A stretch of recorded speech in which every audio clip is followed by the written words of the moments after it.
We have a liftoff.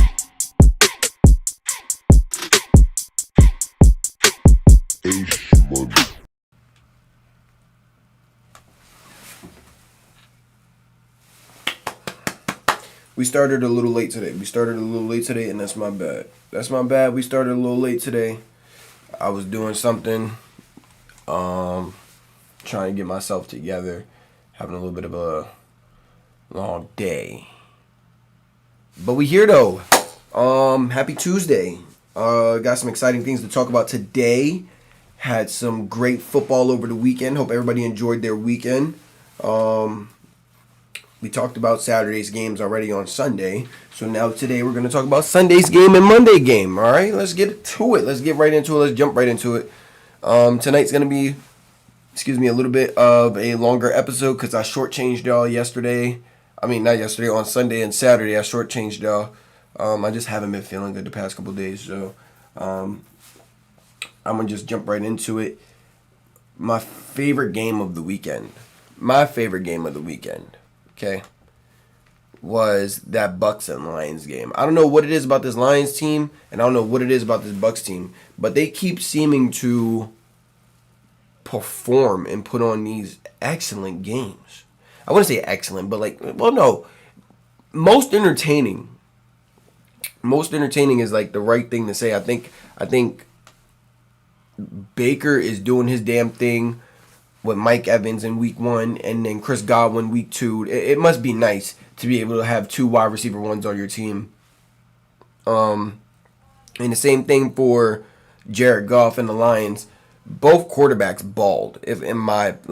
Both quarterbacks balled. If I pull up the stats right now, it's not like mind-blowing numbers. It's not like blow you out the water numbers.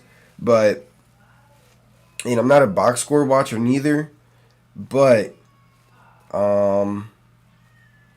let's just go to the box score and just see the numbers that they put up in week 2. But I'm really more of like a highlight guy. I like to see what happened during the game, what went wrong, what went right. But Baker went 12 for 19, 185, 1 touchdown, 1 interception. Like I said, Corn, what's up, my boy? Like I said, that's not like mind-blowing numbers. Hold on, my mom is calling me.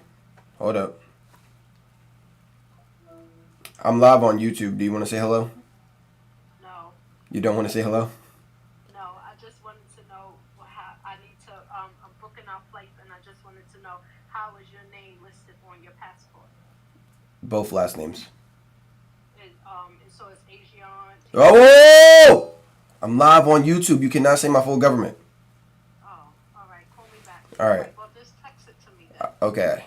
All right. Bye. Gotta love moms, right? She's about to put my whole government out there, y'all. What's going on? What's up with her? I just told moms don't listen. I swear they don't. Anyways, like I was saying, Chris Godwin, 7 catches, 117 and a touchdown, longest reception, 41 yards. And like I said, only 12 completions, only 12 passing completions, okay, for Baker Mayfield. And only 70 rushing yards, which doesn't sound like a very interesting team, but when you watch the game, Baker was getting busy with him. Baker was and as a matter of fact, Baker was the leading rusher in that game, which says a lot about that Lions team. Their running backs weren't moving the ball. I think their running backs only totaled between both of their running backs, 17 carries between both of their running backs for the Bucks. At all, Corn. She don't care where I'm at. She's gonna put my government out. 17 carries between both running backs, and your quarterback is the leading rusher with 34 yards. 34 yards. Not just 20 yards, 10 yards, 34 yards. Neither running backs had more than that, which is really telling about that how stingy that Lions defense is. They really had to work for this win. But when you look at the Lions offense in their numbers, what killed them was the turnovers. Jared Goff, he threw the ball 55 times. Wow. 34 for 55, 307, an average of 5.6 with 2 interceptions. with a QBR of 36 and a rating of 61.7. Now, in their last couple of drives, Jarrett was moving the ball really well. I thought Jarrett threw the ball really well. I just think those 2 interceptions, I think one was straight to the defense and another one was tipped. If I'm not mistaken. But Jahmyr Gibbs had a great game, 13 carries, 84 yards. David Montgomery, consistent running back, 11 carries, 35 yards, but he had a touchdown though. He's like their bruiser back. You know what I'm saying? He's the one that wears you down on first and second down. Then you throw Jahmyr in there on third down, and Jahmyr just like caps off this. You know what their combination feels like? Their combination feels like a Ezekiel Elliott and Tony Pollard combination. That's what this feels like. This feels like Ezekiel Elliott and Tony Pollard, but it feels better for some reason. I don't know why. And there's no diss to Zeke and no diss to Tony, because I really did love Zeke's game. I hated having to see him twice a year. I wish we didn't have to see him at all. I wish we only saw him once every 3 years. But Zeke was a monster, and he was that boom, boom, boom, boom, boom, like 230 running at your face mask, and then you gotta be tired, and then you put in Tony Pollard, and he's either running us outside zone, or he might even take it up the middle a little bit, or he's getting a flat dumped out in the flats, or he's getting a screen pass, and you gotta try and play cat and mouse with him, try and catch him. I think I see a lot of that in this offense with Detroit. And then their receiving core did fantastic too. David Montgomery with 4 catches and 35 yards. Jammo with 5 catches, 79 yards. He's having a breakout season so far, and it's only 2 games. And then Amon-Ra doing what Amon-Ra does. Mr. Sun God, 11 catches, 119. But no passing touchdowns. They only had 1 touchdown that was that was ran by David Montgomery, and then I think the rest were field goals. Let me do this math. 10, 13, 16, kicked 3 field goals. It's crazy, man. Got to finish in the red zone. The red zone offense has been really sloppy for a few teams, which you wouldn't expect it to be for certain teams, especially a team like Detroit, because they have David Montgomery in the backfield, a bruiser like him. Should be able to find the end zone pretty easy. And then you got a guy who sits in zones really well, and is a great route runner in Amon-Ra. So I don't know what that's about. I watched some of the game. I watched Baker get busy, and he got his rushing touchdown. I believe he got a rushing touchdown. Let me check that again, because he did have... Let me see. There's no way they also kicked... Yeah. Baker also had a rushing touchdown. So that game was pretty easy. I think that was probably like the most fun game to watch. That was the most competitive game to watch all weekend, outside of the Bengals and Chiefs game. But I felt like that game came down to a flag, and that aggravates me. That really does. That game had to come down to a flag. The Bengals played really good defense. It's just you can't always play perfect defense. And there was a little bit of a hold on the offensive line on that right tackle that didn't get called. But what can I say, man? They still had another opportunity to stop them, and they didn't. So can't really blame the refs at that point, right? That was a really good game too. Want to pick on these boys down here, the Cowboys. They got beat the hell up. Let's just switch to the laptop screen so you guys can see what I'm seeing right now. Where are we at? Where's their score? There it goes. That big fofo. Saints put up 44 points, scored on every drive they had the ball. Alvin Kamara with 4 touchdowns, 3 on the ground, 1 receiving.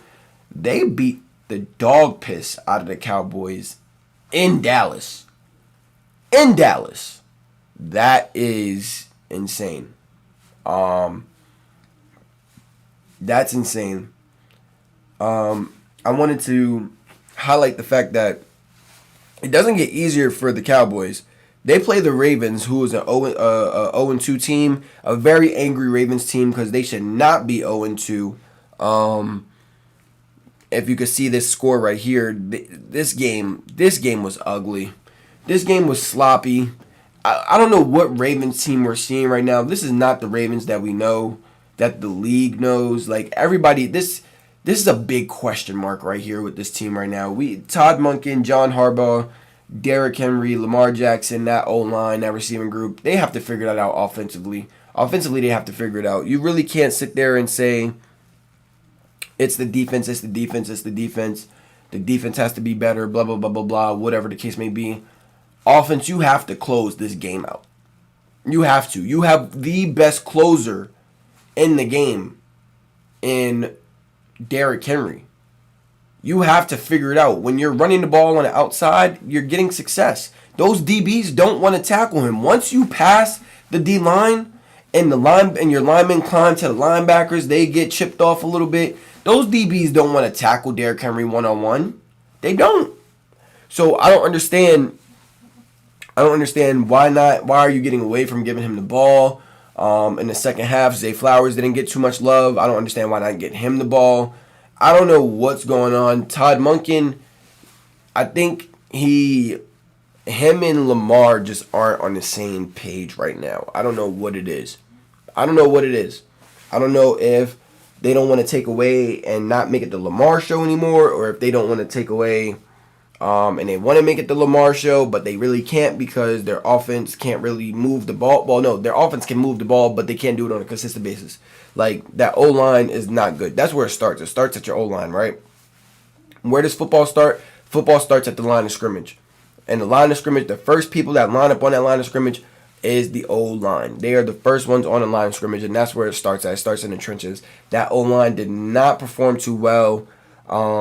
Towards the end of the game, Max Crosby was having a day. Christian Wilkins was getting a lot of was stopping a run on the inside. Max Crosby was getting a couple tackles for losses. Them Raiders, man, that D-line stepped up. And I said this last week. I said the Ravens, if they had problems with the Chiefs D-line, right, who has a great D-line, Chris Jones to start off with, George Karlaftis. That D-line is not no scrub D-line. That's a really good put-together D-line. If you struggled that bad with them, you're facing the Raiders, who, to me, I think, in my opinion, they have better edge rushers than... I think they have a better combo than the Chiefs. I think Chris Jones and George Karlaftis is a good duo, but I think that Max Crosby and Christian Wilkins is a better duo, if that makes sense. That's just my opinion. I can't really prove anything statistically. That's just my opinion, right? I think they mesh. For me, it feels like they mesh better. I just think Mad Max is a demon, man. Mad Max is a demon. And the Ravens really had the Raiders pinned early in the game. You get away from the game plan because you want to show your ass for some reason. But then when you try to do that, it bites you right back in your ass. So I don't get it. Bad clock management, bad play calling is just bad all the way around. Then defense starts to break down and they get a really bad flag. I think that PI flag in the end zone against Brandon Stevens was terrible. I think that's a terrible flag. You can't play better defense than that. Both DB and receiver are fighting for the ball. They're both looking back at the ball. They both got each other hugged up. I just think that's a bad flag. That's not a good call. You have to do better than that. NFL refs, you got to do better than that. Moving on. Should the Ravens be in panic mode, right? Because if you look at their schedule, I have it pulled up right here because I was ready for this. They got Dallas, whose D-line is, they have more pieces than the Raiders, in my opinion. They got both outside guys, and they have a developing inside guy.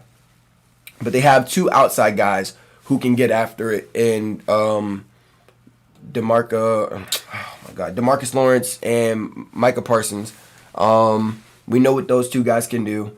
Those guys get to the quarterback, especially when they have a lead and they can just send the dogs. It could get really bad.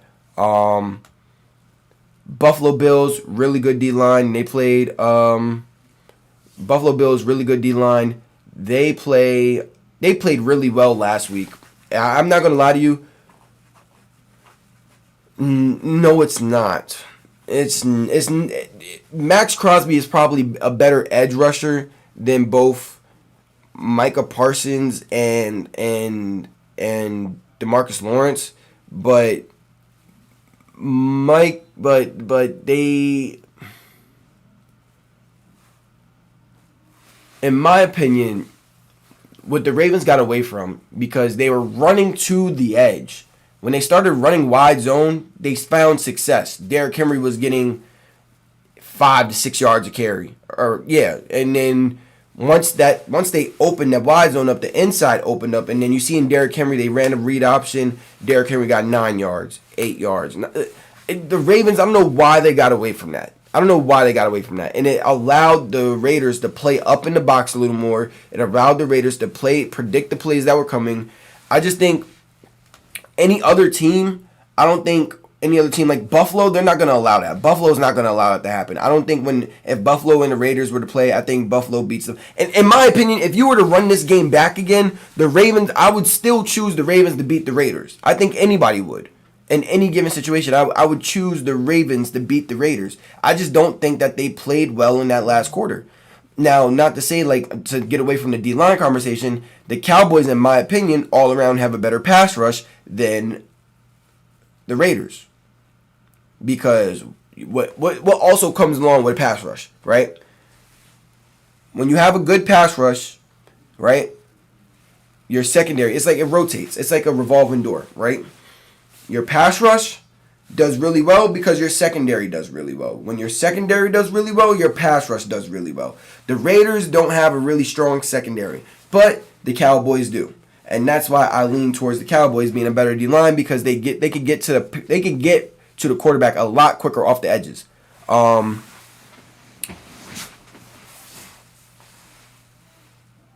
That is you absolutely right. They couldn't get to Derek Carr, but that's because they were running the ball effectively on them and they were playing behind. The Cowboys don't do well when they're playing behind. They have to play a lot differently. They have to play on their heels instead of playing on their toes. And when you're playing on your heels instead of playing on your toes, at your toes you can get off a lot quicker. You can do whatever the hell you want. On your heels, you got to rest a little bit. You got to see what's coming. You got to figure out what the play is. The Saints were killing them, and I hope, Todd Monken, you are watching that Saints film and you are seeing what the hell they did. Run the ball to the outside. Run the ball to the outside. For God's sake, please run the ball to the outside. But anyway, this is not going to be an easy game regardless. If the Ravens can get up and get a good lead early in the game, I think I really favor the Ravens, but we all know the Ravens to sell 10-point leads in the last in a fourth quarter. That's been a statistic that's been going around on social media for the last week since the game, even before the game. They were saying that whenever they have a 10-point lead, they sell the game in the fourth quarter. And we know Dak, when he turns it on, he's got a groove going and he's clicking with CeeDee and his Jalen's and Brandon Cooks, it could get real nasty, right? So that's going to be another good game. That's probably America's game of the week. Again, these guys have been game of the week 2 games in a row. I would like to see where they are for the third game. I'm pretty sure they're America's game of the week again. Then they got the Bills. The Bills D-line, really good. The Bills defense, now let me tell you about these Bills, if they start off 3-0, because they play the Jags this week, if they start off 3-0, I am very nervous for this fourth game for the Ravens. I'm very nervous for the Ravens, especially it being a home game. It's Lamar versus Josh again. The last time Josh finished the game, I think the last time Lamar was going down the field, and I think it resulted in like a turnover, a wet game. No excuses. I think that game, just did not fall into the Ravens' hands. I think This is a game that's going to be huge. This is going to be like the Ravens play a really hard schedule. This is going to be a huge game for these guys. If they don't get something going, like if they don't win this Cowboys game, I really don't know if they win this Buffalo game. I really don't know. But if they do win this Cowboy game, I would have and I see some really good things from them. I would have a lot more faith in them going into this Buffalo Bills game. And realize they don't get a bye week until week 14. Yeah, they don't get a bye week for a long time. And their schedule does not get any easier. I mean, then after the Buffalo Bills, they play Cincinnati, who they own. But by this time, T. Higgins should be back. That team should be clicking. They were clicking last weekend versus the Chiefs. So it was just a last-second flag that cost them the game. You got the Commanders, who I think they'll curb stomp the Commanders. The Commanders can't score in the red zone. And their run game is really good, but the Ravens are like top 3 in rush defense right now. Tampa Bay, another good game. That secondary will be tested, but they just got to get to the quarterback. Browns game, division game. I think they split with the Browns like they always do. Broncos should be a win. Cincinnati at Cincinnati this is at Cincinnati. This one is home versus Cincinnati. They don't lose at home versus this team. I might try and go to that game. Pittsburgh, they split with Steelers all the time, but I think the Steelers swept them last year because they played the Steelers when they didn't need to play the Steelers in the last week. They didn't play the starters. So I think this time Lamar is going to get his revenge. I think they'll probably split with the Steelers. Chargers should be a dub, but we never know. Philly should be a really good game too. That's going to be a really good test. Giants, Lamar's one loss to the NFC, to the New York Giants. We'll see how that O-line, hopefully that O-line is clicking by then and they can, slow down Dexter, Brian Burns, and Kayvon. Not that they're worried about the Giants. I think the Giants are the least of their worries. Pittsburgh Steelers again. Houston, that's going to be a really good game. Does C.J. Stroud and the Texans, not even a score, but get their revenge at least right before the playoffs start. And then the Browns again at home. Will the starters play? Are they playing for a wild card spot? Are they playing for the division title? Who knows? We'll have to see. But their schedule, again, is not easy. And that O-line is not looking really good. So we have to see what this team is going to look like by that time. I will close this out because we're done with the Ravens. Moving on to the next team. We got some comments in the chat. Ravens might not lose again. I'll give them one more loss to the Steelers. Maybe. They have to get it clicking for me, bro. Like, seriously, they have to get it. They have to figure out. Derrick Henry needs to touch the ball more than 10 times a game. Has to. It's mandatory. He has to touch the ball at least 15 to 20 times. It doesn't matter who you have on the outside. It doesn't matter that you have Isaiah Likely, Mark Andrews, Zay Flowers. It does not matter. Todd Monken, you came from a Georgia offense where you ran 12 personnel and you ran the ball and you were getting your ball to the you were getting your plays off, your play actions and all that stuff to your tight ends, Darnell Washington, Brock Bowers. You had 2 receivers, George Pickens. I forgot the other guy. Oh, Ladd McConkey, the guy that's over in playing for LAC right now. That offense was smooth. You know what I'm saying? That offense was smooth. Even when you line them out, the tight ends out in the slot, and you're running, pistol, or you're running, you know what I'm saying? It should be easy right now. This should be second nature for you. I don't understand why the Ravens get away from running the ball. I got another one. I never understand why the defensive coordinators back off on defense when they have a lead. Neither do I, because you have to me, I feel like you should be applying more pressure to keep taking away that hope. Keep stripping them of the hope that they are looking for another big play. Or, you know what I'm saying? Like, keep your foot on the pedal, just like we've seen the Saints do to the Cowboys. Keep your foot on their neck. Don't give them no hope or anything like that. Yeah, they got that touchdown from CD, who made a big play. But after that, what did they do? They didn't do anything after that.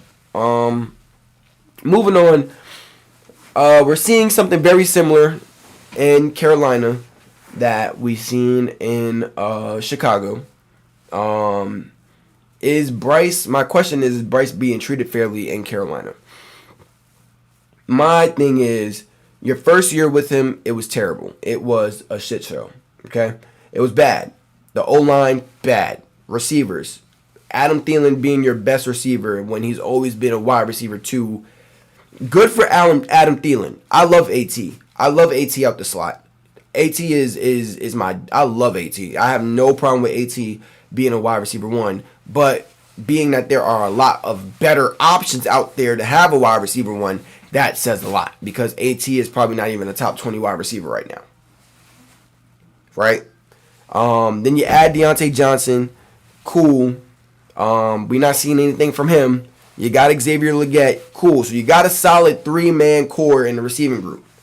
Cool. You got a cool tight end in Hayden Hurst. Cool. You got a nice little backfield. Miles Sanders, Chubbs, and then Jonathan Brooks, excuse me. Cool. What's the problem? That O-line. That O-line is not improving.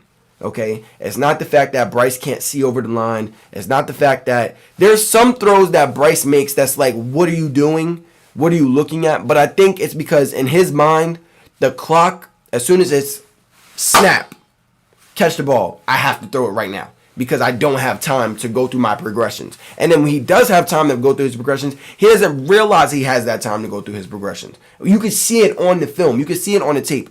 He does not have enough time to go through a full progression. Okay?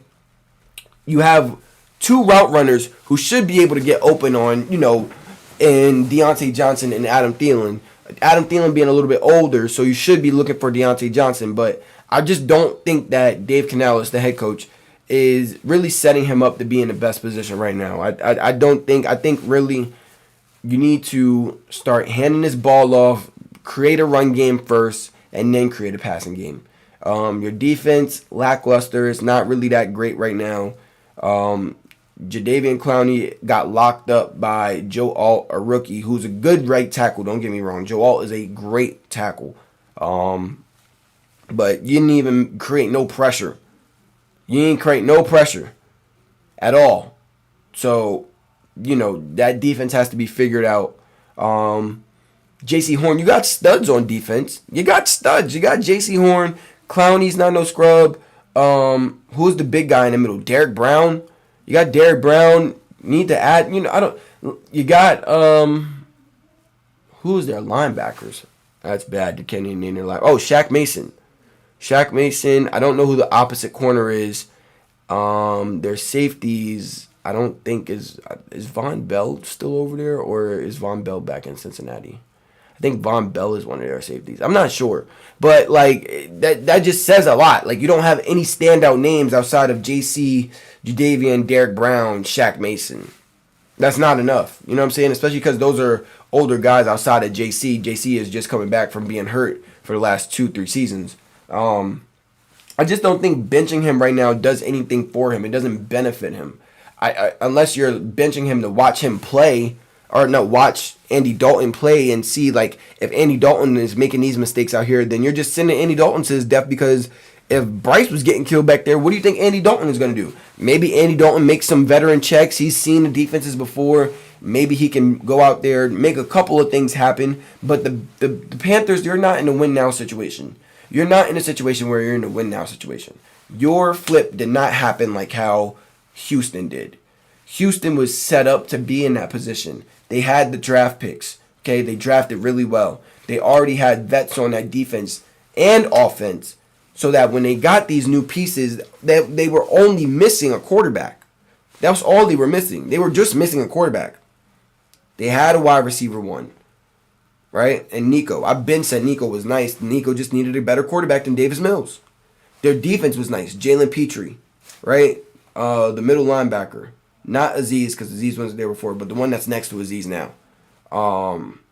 They had Derek Stingley. They've been a pretty well drafted team for the last few seasons. It's just all they were missing was that quarterback. They got their quarterback. They added a running back. They added 2 more receivers, Tank Dell, Stephon Diggs. They added Danielle Hunter next to Will Anderson on the other side. they built a really good team. The Panthers, you did not do that. You added a wide receiver, you drafted another wide receiver. You thought that was going to help when you really should have been focusing on that O-line. So no, I don't think Bryce is being treated fairly. I feel like Bryce, if you were going to bench him, you should have never started him in the first place behind that line. I know you're excited. He's the first overall draft pick. You know what I'm saying? You want to get him. You know, that's the face of the franchise now. It's going to be your quarterback for the next 4 or 5 years, whatever. You set him up for failure from the jump, from throwing him out there. You know what I'm saying? Now he has a new coach. You know, it's just you're setting the guy up for failure. I don't think it's fair for him. My next thing I wanted to talk about was the Chiefs and the Bengals game. I already did talk about that. Being that they, that last play, man, that flag, man. That flag, man. That flag killed them. That flag killed the Bengals. And what was messed up was they kept cutting back to the guy's face who committed the flag. It was crazy. Like, they really kept going back to that guy's face. After, like, they snap the ball, they go back to the guy's face. They call a timeout, they go back to the guy's face. But even after the flag, though, the Bengals still had opportunities to stop them. They didn't come up with a stop. I think they were just defeated. They were hopeless after the flag. So, it is what it is. Chiefs 2-0, Bengals 0-2. The Bengals in September start off 1-9 every year, and then they play really well if Joe Burrow stays healthy. So, I feel like they're going to get it clicking. I'm not really too high on this Bengals team, though, because when they do have success, it's when the Ravens are not having success, right? When the Ravens aren't healthy and they're missing their star players and stuff like that. One of them being Lamar. I just said this the other day. I'm gonna focus in more on the Bengals too a little bit later too. But I just think that Chiefs and Bengals game, it was a damn good game. Don't get me wrong. I think Cam Taylor-Britt with the interception of the year in the NFL with the one hand after saying Xavier Worthy is really not anything special other than a run straight guy and a run a slant guy. You're nothing special outside of that. And he got his interception, one-handed interception over Xavier Worthy at that. I think we should be talking about that a little more. That was actually a crazy play. Really good play by him. It's just, again, the Bengals came up short by 1 point.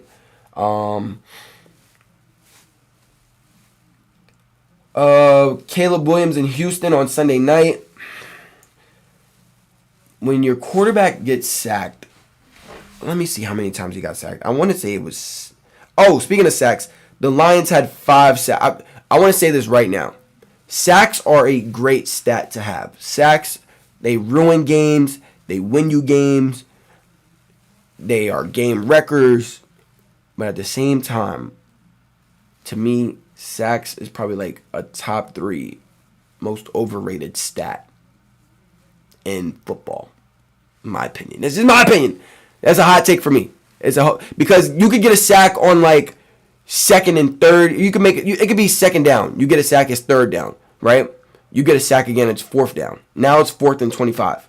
Let's just take the Bengals and Chiefs game, for example. It's 4th and 25, game on the line. You just got 2 sacks. You put them in a really bad field position. Now they have to go throw a Hail Mary. Or they just got to throw to convert and move the chains. What if you get a flag and then they kick a field goal and now they beat you 25-26? Those 2 sacks don't mean shit now. They don't mean shit.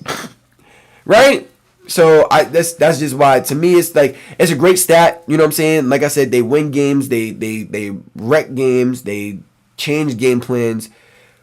But I just feel like it's an overrated stat, in my opinion, right? Back to focusing on the Bears versus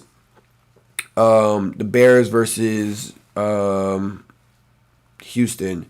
I just want to tell you guys how many times Caleb Williams was eating grass. Let's see. He was sacked 7 times for a loss of 40 yards. How do you expect your rookie quarterback to have success when he's under duress all the time? Any given quarterback. How do you expect any quarterback to have success when they are running for their lives every play, trying to extend the play, trying to get out, break the sack, and then they gotta run, and then they gotta break another sack, and it's not like you're not gonna be able to escape Danielle Hunter and Will Anderson too many times. You're not going to be able to break that tackle too many times. Somebody's going to bring you down, right?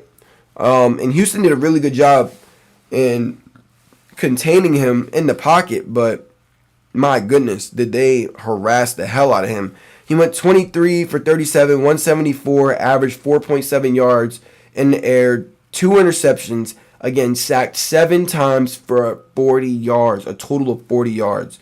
A QBR of 21.6, 51 rating, after saying they will never see another bad game like that in the beginning of the season in week 1.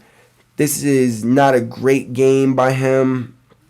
Another team where your quarterback is leading your team in rushing with 5 carries and 44 yards. That's also not another good stat. I mean, we see the Ravens do it and they find success doing it, but that's because they have the best dual threat quarterback of all time. They can do shit like that, right? Other teams, when you're not so much of a running quarterback and you're not really supposed to be accumulating rushing yards, not unless you're trying to convert for a first down and you slide to protect yourself, so you're really getting like 2 rushes, like 2 rush yards, 3 rush yards here and there every now and then.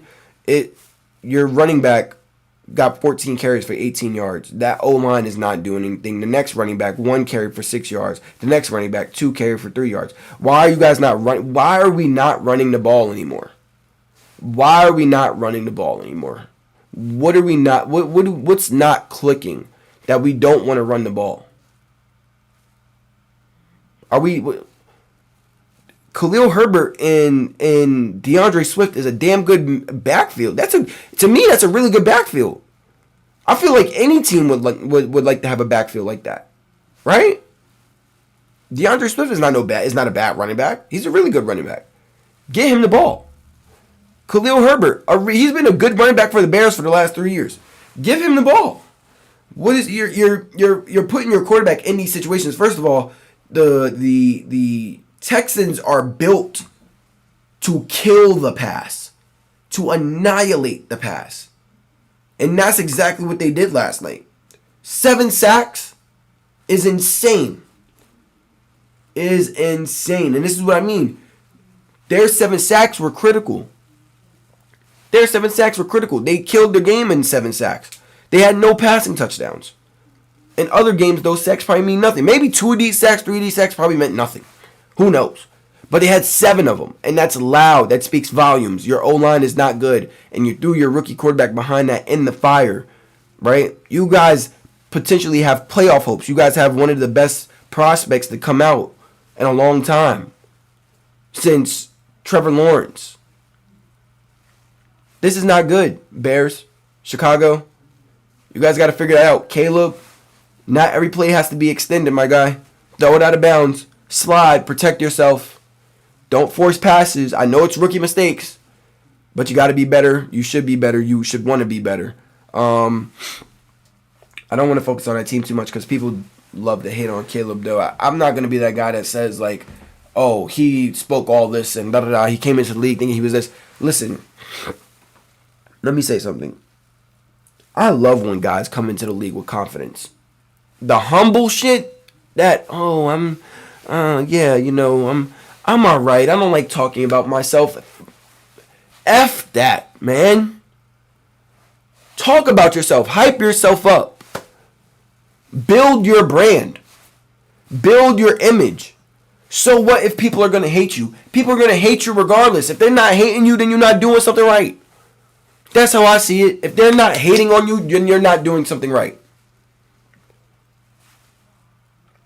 Talk yourself up. That's why I loved Baker when he was coming out of college. Because Baker in college was talking that shit. He was talking that shit. And then when he got to the league and he was making plays, he was flexing on you in your face. In your face mask. He got popped out of, I remember one play he scrambled out of bounds. He got popped. But then got right back up, looked at the DB and first down. Little ass boy. I loved Baker his rookie year. I don't know what the hell happened his second and third year. He fell off of a cliff, but that's why I can't be mad at Caleb Williams. You came in, you said, I'm going to be this, I'm going to be that, I'm going to be this. We expect to see that because you said those things, but I'm not going to be mad at you for poor performance. You're a rookie. You're a rookie. You have all these great weapons, correct. You have this great talent around you, correct. What also has to be taken into account, play calling. Your O-line has to hold up. And, you know what I'm saying? I mean, it falls on the quarterback. Yes, it does fall on the quarterback as well. I'm not saying he doesn't deserve any, like, no blame at all, zero blame at all. But let's be realistic. Let's be realistic here, guys. He's a rookie. He's going to make rookie mistakes. It's not going to look pretty that soon. Not everybody can come into the situation like CJ Stroud and light it the hell up. Okay? Caleb is going to be just fine. I think Caleb is going to be just fine. It's going to start clicking for them really soon. If it's not, again, if I'm wrong, clip it. It's a little scissors at the bottom of the screen. I think it's like over like in this area somewhere. If you move your screen, it should be a triangle. You can, or not a triangle, a pair of scissors. You clip it. You can edit and just attach it to my page. Send it to all your friends and say, look at this dumbass. You can do that. I'll take that. But I'm going to stand on my business. I'm going to stand on what I'm saying. Caleb is going to turn out to be fine. He's going to turn out to be fine. Okay. Then we can focus on you know what? Let's talk about these guys real quick. These guys definitely shocked me. Maserati Marv, you came in, you put belt to ass to a really good Rams team. I don't care what the record says. It's only week 2. I don't care what the record says. You came in, you put belt to ass to a really good Rams team. Good job, Arizona. Kyler Murray, keep it up. If you could keep up and play like this every week, man, I would like to see some, like, you know, I don't want to see the that's fun and all, but not every NFL team is going to let you do that, my guy. I'm pretty sure Sean McVay is not going to let you do that again 2 games in the next game when y'all play each other again later down in the season. You played a great game, but I would like to see a little bit more consistency. Just a little bit more like standing in the pocket, making those throws. You know, super extending the play. You know, it's fun at times, but I don't think it's going to work every game. G Snipe, what's up? I appreciate the likes, man. Talk that shit. Be that motherfucking dude. Baker was that dude when he got to the NFL. Absolutely. Broke a rookie record in touchdowns coming into the league. 27 touchdowns, I think. Most for a rookie. And then you had Justin Herbert that came and broke that, I think, either the following season or the season after that.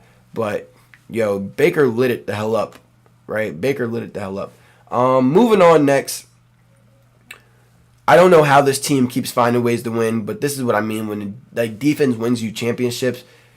I don't know how the hell this team keeps finding ways to win, though, dog. I gotta see it. If they get a 3rd win in a row, 3rd time's a charm. Ron, what's up, my boy?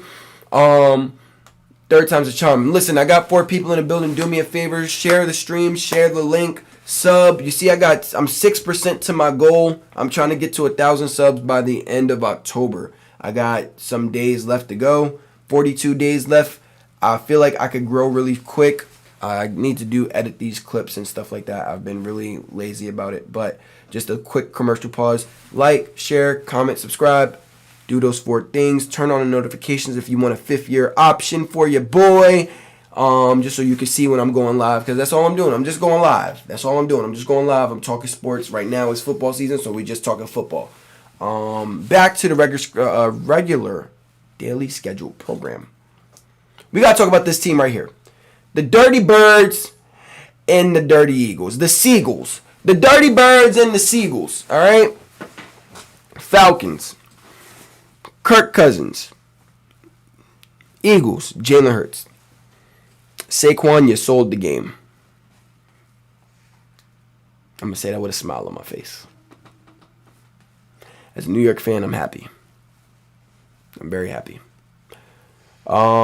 But what I'm not, but what I can't condone is like not good football. I will not condone that. You need to make that catch, Saquon. You need to make that catch. Please. That cost the team the game. I mean, everybody knows it. You catch that, you convert the first, they score a touchdown. I'm pretty sure that makes you guys play a little bit better, a little bit different. After that, you gave that team a little bit of life. You get the ball back with 30 seconds. This is what Jalen Hurts does, though. this is who Jalen Hurts is, and I'm a huge fan of Jalen Hurts. I will proudly say I'm a huge fan of Jalen Hurts. I love Jalen Hurts. I love his story. I love his comeback. I love what he's done in the league. What I don't love is what he's been getting away with. What he's been getting away with is, and he'll have Devontae bail him out sometimes, and he'll have AJ Brown bail him out sometimes. But what he does is he'll put his faith into God and his receivers and throw in a double coverage. And somehow, some way, they come down with the ball. I don't know how, but it didn't work yesterday. It did not work last night. You threw it into double coverage, what looked like a shell coverage, and Jesse Bates read that the whole way through. You threw a sail route, a corner route to Smitty. And I think you just put a little bit too much on it, too much air underneath that ball. Bates was able to recover, come under it, pick it off. It's just it was good up until then, man. It was good up until then.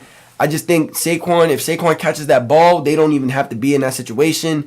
They run it out, they get a touchdown, finish the game that way, put some pressure on Atlanta. You can send the dogs at that point because you know Kirk has to throw the ball. And he has to move, and that last 2-minute drive, I think that was beautiful football right there. That's beautiful football. That's beautiful offense. That's beautiful cadence. That's beautiful tempo, getting the ball out. And I was saying all night while I was watching that game, Kirk doesn't look like he can drive the ball outside the numbers. It looks like over the middle, in between the numbers and the hashes, he's good. He's good. He's all right. Right? From like that 15 to 25 range, he's good. But anything that's outside of the hashes, I don't know if y'all know like the distance, right? But from like, if you're on the left hash, you're throwing it to the opposite hash, that's a pretty far throw. Okay? From sideline to sideline, I believe it's like, what is it? Like somewhere between, I think it's like from edge of sideline to edge of sideline, I think it's like 53 yards. So if you cut that down, divide that, I don't know the numbers. It's probably somewhere between like 15 to 20 yards if you're throwing from like hash to the outside of the numbers, from like opposite hash to outside of the numbers. That's a very long throw. And I don't think he can make that twist and make that, to me, it looked like he was throwing out routes and they were coming up short because he couldn't put enough drive on it. And I think it's because he wasn't ready to come back. This is another game by the Eagles which they lost. In my opinion, the Eagles really should be 0-2. The Packers shit the bed last weekend, or last Thursday, or Friday, excuse me. But this is not what I had. And what does Long Live say? This is not what I have in my bingo card, okay? I did not have Philly letting Atlanta walk in to that stadium, coming into Philly and beating them. I didn't, especially on a touchdown pass. Not like a field goal would have been cool, but like you let them drive down the field and score. Darius Slay, you got cooked on a little fake post out route. You know what I'm saying? That was a good ass route by Drake London. Good job, Drake London. Bijan had a hell of a game. He ran the ball hard. I like what I seen from Atlanta, man. I really do. I really think that's going to be really good for them moving forward. I don't know who they play next. Who do they play next? Let me see. Well, you know what? I can pull up the week 3 schedule right here. Forget that. This is the week 3 schedule right here. So we'll see. They play the Chiefs next. Ooh. Can that run game sustain itself versus Chris Jones and George Karlaftis and Tranquil and Nick Bolton and them? Can that run game sustain itself? That's going to be a really good game. I think that's going to be a better game than what most people expect it to be. I think that's going to be a really good game. And it's in Atlanta. I think that's going to be a really good game. So we're going to get into these week 3 matchups, as a matter of fact, Actually, we'll do that tomorrow because we have a bonus episode tomorrow. So everybody that's here today, same time tomorrow. Be here tomorrow. We have a bonus episode tomorrow. So be here tomorrow. Thank you. My question, my hot take to close out the night, right? Not hot take, but, well, actually, yeah, it's a hot take. Teams under the most pressure going into week 3. Teams under the most pressure going into week 3. I said to my boy in week 1 that if the Ravens lose to the Chiefs, that's going to be shaky to start the season for them because their first 5 games are hard as hell. Okay? Not easy games. Not even close to easy games. Except for that Raiders game. That Raiders game should have been a breeze. But I didn't expect that O-line to play as bad as it did in week 1. So in week 2, obviously it looked really bad. So I have 4 answers for teams under the most pressure. It's the Bears because of the expectations, the Ravens because of the expectations, the Bengals again because of the expectations, and the Eagles again because of the expectations. These are teams that are either 0-2 or 1-1. You're playing really big opponents this week. I think the Bears, who do the Bears? The Bears have the Colts, an 0-2 team looking for a win. Do they get their first win versus the Bears at home? What does Anthony Richardson and Jonathan Taylor? They've been playing really good ball. I think, Anthony Richardson just has to be a little bit more accurate with his passes. They have to find a way to get A.D. Mitchell active in that offense. But Jonathan Taylor has been playing really good ball. He's been running the ball really effectively. I want to see what this is going to be a really good game. That might be the game that I watch in that afternoon show. This is going to be a really good game. But teams under pressure, the Eagles versus Saints. Saints 2-0. Eagles looking to bounce back after a really bad, not a really bad loss, but a really sickening loss on Monday Night Football. How do they bounce back? Do the Saints score every drive? I don't think they do score every drive. I think that Philly can put a stop to that little sequence that the Saints have going on. But I think the Saints kind of steamroll them. I do think the Saints go on a 3-0 run. I do think Philly falls short again. I could be wrong. I was wrong on Sunday. I was wrong about a lot of games on Sunday. But I think I really do like how the Saints got the hot hand right now. And their defense is playing really stingy. Defense is playing really damn good. So I'm going to see. And especially because A.J. Brown's not going to be back for a few weeks. Apparently, A.J. Brown's not going to be back for a few weeks. So we've seen what they did without A.J. Brown. They didn't really get Smitty involved until, late into the first quarter.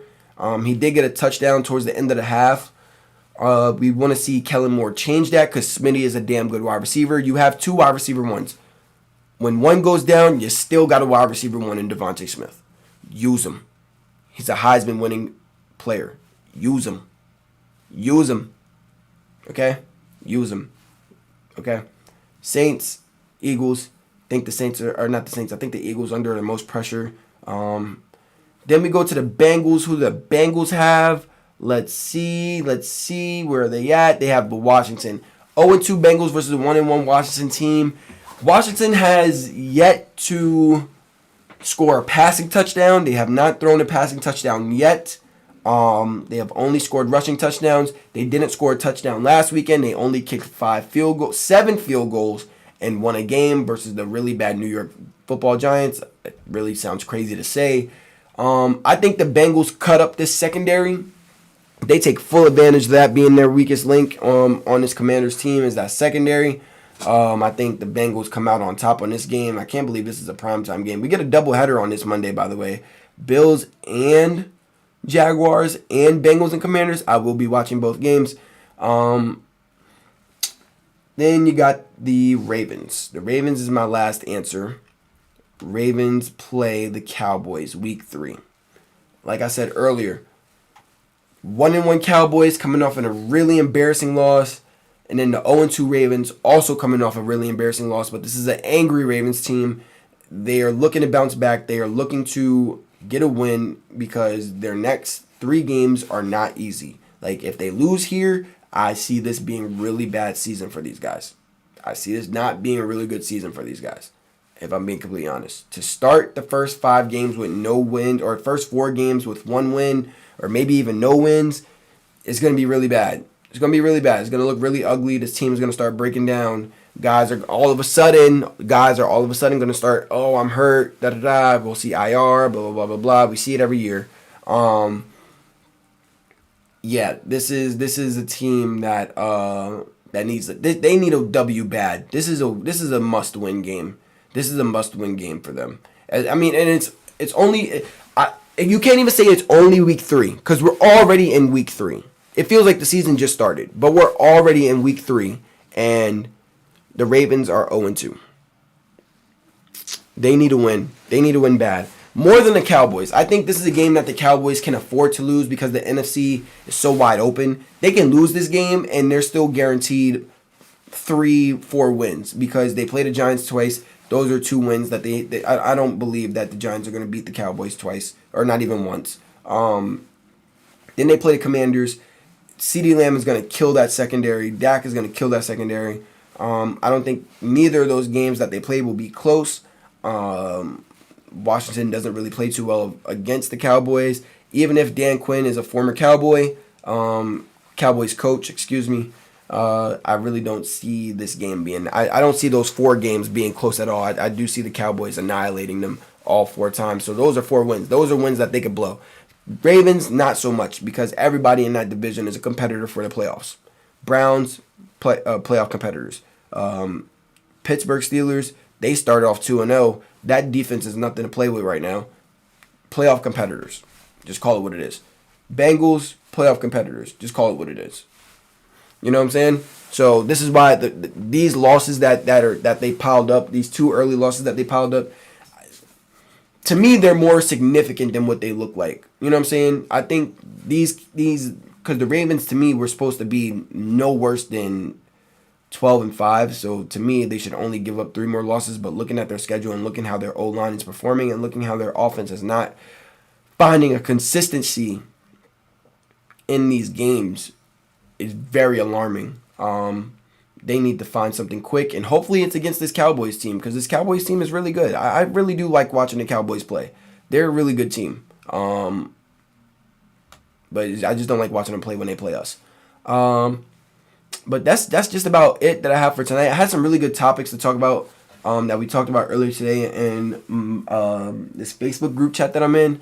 We were talking about Kyler compared to Lamar. I got some opinions that Kyler is better than Lamar, and he's a better passer than Lamar, I should say. They didn't say exactly that he was better all around than Lamar. They said he was a better passer than Lamar. My opinion is just Kyler has been in... They've both been in different situations. Lamar has had a really good defense last year. Kyler, injury. But when we did see both of them going like head-to-head, neck and neck in that 2021 season, Kyler started off the season 6-0. I can't remember how Lamar started that season, but I'm pretty sure it was pretty decent. Maybe 4-2, maybe.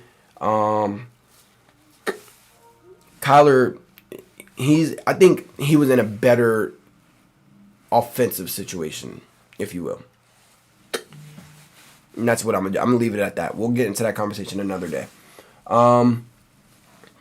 Other than that, I think I went through everything that I wanted to recap on. I will be back tomorrow with some good stuff to talk about because tomorrow is Wild Take Wednesday. And I got some wild shit for y'all tomorrow. Tomorrow's Wild Take Wednesday. Also, players that need to be in jail will be out tomorrow. I'm working on that. I got some new players that need to be in jail tomorrow. And we will talk about that too. But in the meantime, that's it for me tonight, guys. I appreciate everybody for coming through. Take care of yourself. Tomorrow, be here again, 9 p.m. Bonus episode. Okay, middle of the week. You guys won't really see me on Wednesdays. Okay, you'll rarely see me on Wednesdays. But it's just tomorrow. It's not a special occasion. It's just a bonus episode. I just want to do this for you guys. I just want to do this because I like you guys. I love you guys. Okay. Again, share the stream, like the stream, sub to the page, sub to Volume It Takes, please. VOT, okay? Hashtag VOT, okay? Tweet it on Twitter, put it on your Instagram story, screenshot me, post it on your Instagram story. Volume It Takes. I think that's all I got for you guys. I think that's all I got. I said it. There we go. 3, 2, 1. We have a liftoff.